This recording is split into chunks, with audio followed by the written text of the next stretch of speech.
On our brother, first we request questions from the non-Muslims. Once all the questions from non-Muslims are over, inshallah we'll give you a chance. Yeah, but I'm telling you my problem only. But you said you're Ahmad and you're a born Muslim. I am born Muslim. But now are you a Muslim or not? I'm agnostic. Oh, so now you have left the religion of Islam.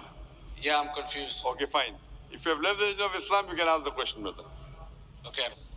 So my question is, how come I don't have the faith that you and the other Muslims have and some of my friends, even though I practiced Islam a lot and I even did Umrah, but I still do most of the sins that are forbidden in Islam, and I sometimes am lazy to do the prayer and the other subjects we have to do in Islam.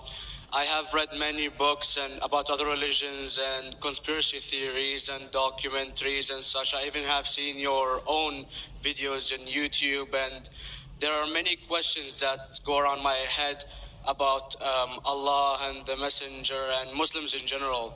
And basically the most important question is, you said in one of your debates or questions that Allah is the creator and he's uncreated.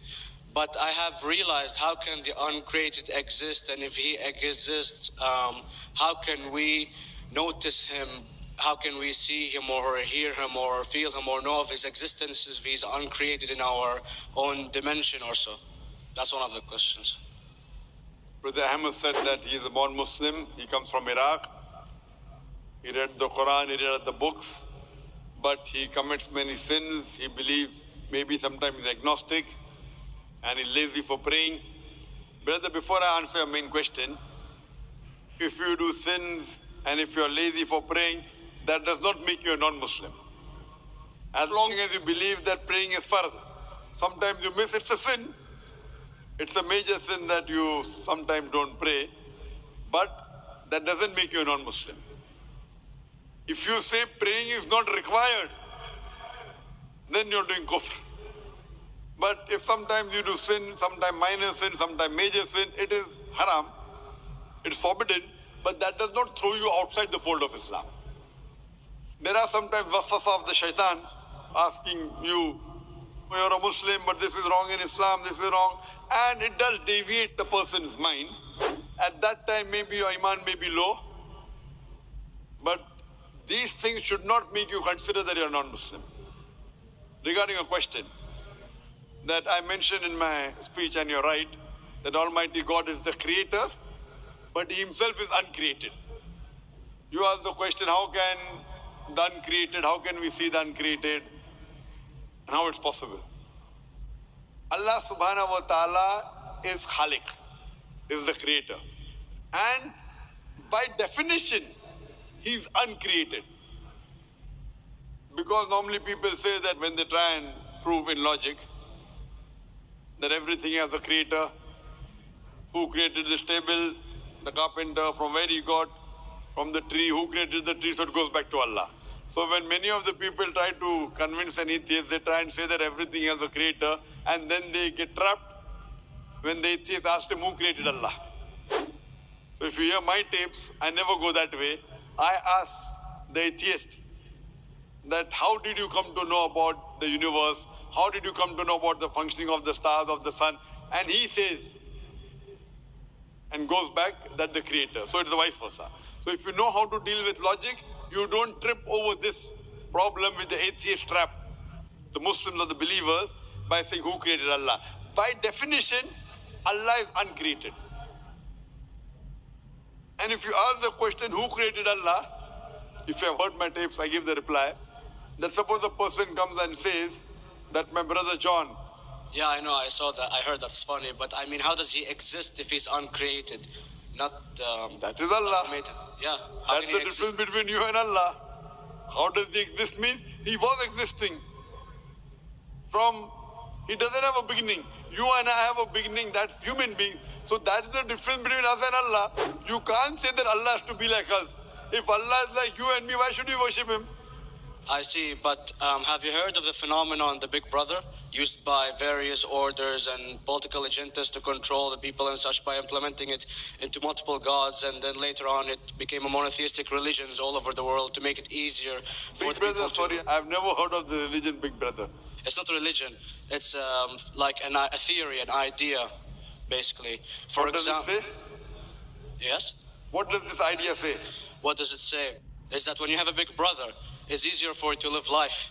When you have someone watching you the whole time, understanding you the whole time, protecting you the whole time, being with you the whole time, and you can talk to him, although he never talks to you back, maybe in your dreams, due to your mind and such, it's easier for you to live. While a human who does not have a big brother and is not easily controlled into doing so and having complete freedom is a danger for the major ruling powers and such. What does this say? I don't understand. Big brother may be there, big brother may not be there. So what does it have to do with Islam and God? What does it have to do? Because basically Allah is watching you the whole time. So you want to say that Allah is like a big brother? Indeed, you use him for your protection so you won't be scared. You know what I mean? See, this is the hypothesis. Hypothesis. If you have heard, how do I convince an atheist? If you have heard my answer, that you said that you're agnostic, you're atheist. Yeah. So first thing I do to an atheist is I congratulate him. What? I congratulate him. Have you heard my answer of atheist? Yeah, you congratulate them and stuff. But I haven't seen your debates with the atheist. I just saw your answers on some questions. Fine, so you haven't seen the answer of atheist? No, but I've seen your debate with David William Campbell. And that's William Campbell is not an atheist. Yeah, yeah. Now when an atheist tells me he does not believe in God like your theory of Big Brother, yeah, and if you believe in that theory, I will ask you, first thing I do to the atheist, I congratulate him. You know why? Yeah, because they think and they don't follow what their parent does and such stuff like that. No. I congratulate him because he is not doing blind belief. The other people are doing blind belief. He is a Christian because father is a Christian. He is a Hindu because father is a Hindu. Most of the Muslims are Muslim because father is a Muslim. He is thinking. He says there is no God. He has said the first part of the Islamic Shahada, La ilaha. The reason I congratulate him is because he has said the first part of the Islamic Shahada, Islamic Creed, La ilaha. The only thing I have to do is illallah, which I shall do inshallah.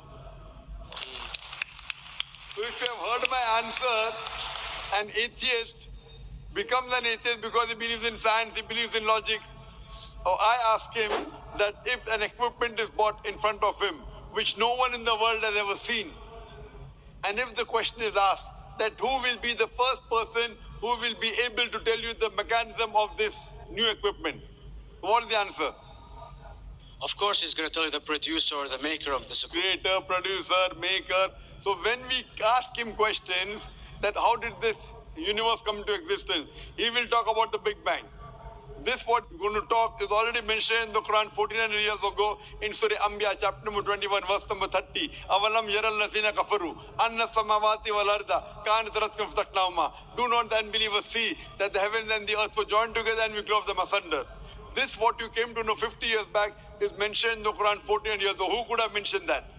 Well, in various civilizations in like 2000 or 5000 BC before Islam came or Christianity itself, there was various civilizations that are good in astronomy and they know more about our solar system than we do now, sadly. Brother, your knowledge of science is little, not in-depth. I do agree. There are certain things which were known as hypotheses.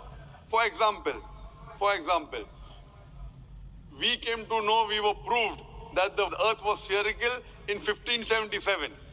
I know that in 6th century BC, there were Pythagoreans who believed that the earth was spherical. But the same Pythagoreans who believed the earth was spherical also believed that the earth was the center of the universe, which is wrong. You show me one civilization which believes 100% what the Quran has mentioned. I challenge you. What you say, so do you mean to say there was a person who said, okay, this civilization, out of 100 things, these 2 things are right. Out of 100 things, these 5 things are right. Out of this 100, and picked and chose. Who can do that? No one besides the Creator. Even if you know that there were 10 different civilizations, hundreds of civilizations, there is not a single civilization that you know in the past which knew 100% of science what we know today. So where is your logic? Where is your theory? I do know that certain things were hypotheses, which were proved later on. But there is not a single civilization which knows everything what is mentioned in the Quran. So the answer goes back to the original question, who could have collected this in the Quran? Someone 1400 years back, could he do and say, okay, out of these 100 things, these 3 are right, out of these 100 things, these 2 are right, out of this, it's not possible. Mathematically, it's not possible. Well, you never gave the idea of extraterrestrials or so. I mean, knowledge is power, and... Brother, I'm asking a simple question. We are not coming here to have a debate. Yeah. I'm asking you a question, point out a single civilization, you're asking something else. Yeah, we are not here to discuss, you can come in the room and discuss. You ask a question, I'm giving you the answer. You gave about old civilization. I told you you're right, but out of 100 things, 98 they were wrong. So I'm asking you, who could have mentioned this in the Quran? You're talking something else now. Yeah, well, I'm asking a simple question, 2 plus 2 equals how much? You are saying, I'm telling you 3 multiplied by 3 is how much? I'm asking a name, you're telling that where do you live? Yeah, I'm asking a simple question, name me a single civilization which has everything what was mentioned in the Quran. Do you know of any or not? Yes or no? Well, not everything, of course.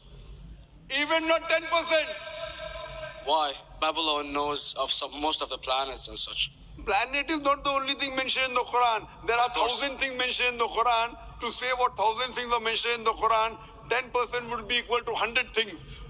Did Babylonian civilization knew about 100 things mentioned in the Quran? No, because they don't have the They knew 5 or 6 things. In percentage-wise, very small. So, of course. Who can be the author of the Quran besides the creator to know what is right, what is wrong? Today, science has established the hypothesis mentioned by Babylonian so many centuries back is today proven. So these were hypotheses in the past, which out of them many have been rejected, some have been accepted. So to collect all which is 100% correct has to be from the creator and no one else. Hope that answers the question.